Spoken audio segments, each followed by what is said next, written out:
Everyone, welcome to Mai's kitchen. আজকে আমি তোমাদের সাথে একটি রেসিপি শেয়ার করতে চলেছি। প্রথমেই আমি এখানে 5টা সরপুঁটি মাছ নিয়ে নিয়েছি।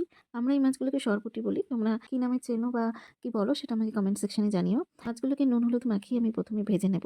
মাছগুলো একে একে ভেজে নেওয়ার পর সেই তেলেই আমি লম্বা লম্বা করে আলু কেটে নিয়েছি।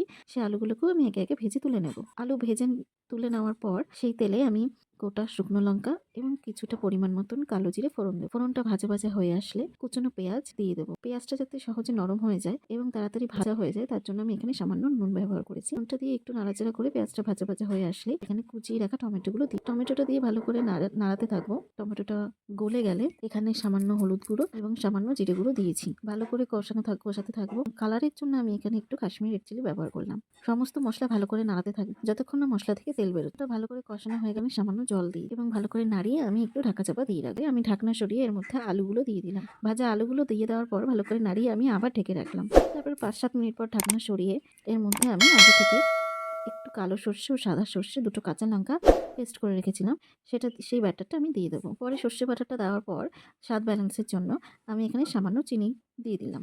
তারপর ভালো করে নাড়িয়ে সবকিছু একবারে মিশে গেলে আমি মাছগুলো একে একে সাজিয়ে দেবো। ওপর দিয়ে ভালো করে সাজিয়ে দেবো। মাছগুলো ভালো করে সাজিয়ে দিলাম। তারপর মিক্সিতে লেগে থাকা মশলাটা আমি একটু জল দিয়ে দেবো।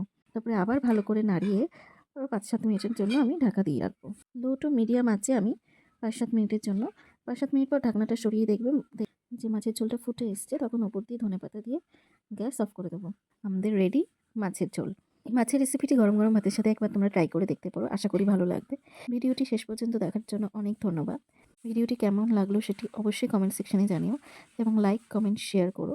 পাশে থেকো। Thank you.